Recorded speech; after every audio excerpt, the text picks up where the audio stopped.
এটা হচ্ছে shopping blog day 2। আজকে আমি সকালবেলা আগে আইব্রোটা করিয়ে নিয়েছিলাম, আর তারপর বিকালের দিকে বেরিয়ে গেছি শপিং করতে। আজকে মেনলি মায়ের জন্য শপিং করতে যাচ্ছিলাম আর কি আমরা। আর আজকে ওই কাঁচরাপাড়াতেই গেছিলাম আমরা। আজ যাওয়ার সময় দেখো ওয়েদারটা দিকে খুবই ভালো ছিল, বাট আমরা যখন বাড়ি থেকে বেরোছিলাম তখন কিন্তু বীভৎস জোরে বৃষ্টি হচ্ছিল।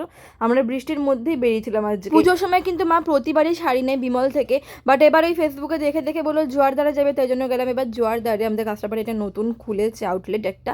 সো এখানে প্রথমবার গেলাম, এখানে আর কি অ্যাম্বিয়েন্সটা খুব ভালো ছিল, বাট এদের কাস্টমার সার্ভিসটা আমার একটুও পছন্দ হয়নি। তারপরেও মা এখান থেকে দুটো শাড়ি আর দুটো ব্লাউজ নিল। তো তারপর তো ওখান থেকে বেরোনোর পর আমি খেলাম একটু লস্যি, আর তারপর যাচ্ছিলাম জুডিওতে। আর জুডিও যাওয়ার সময় দেখো দুখানা আর কি ঠাকুরের প্যান্ডেল আমাদের দেখা হয়ে গেল।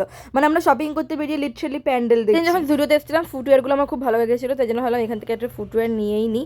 আর তারপর আবার চলে গেছিলাম বিবেকানন্দ মার্কেটে, ওখান থেকে এই ধুতি সেটগুলো তো আবার নিতেই হতো, এত ট্রেন্ডিং। তো তারপর গেলাম ওখানে পার্পেলে, কাঁচরাপাড়ায় পার্পেলটাও নতুন হয়েছে, ওখান থেকে কয়েকটা মেকআপ প্রোডাক্টস কিনে গেছিলাম। খাদিমসে গিয়ে আমি যেমন জুতো ভেবেছিলাম এবার পুজোতে নেবো, সেম তেমন পেয়ে গেছে। আমি তো মানে ভীষণ ওখানে খুশি ছিলাম, আর আমি একেবারে সেটা নিয়েছি। তারপর একটু দই বড়া নিয়ে চলে এসেছিলাম বাড়িতে। So yeah that's it for today, hope you like this, by.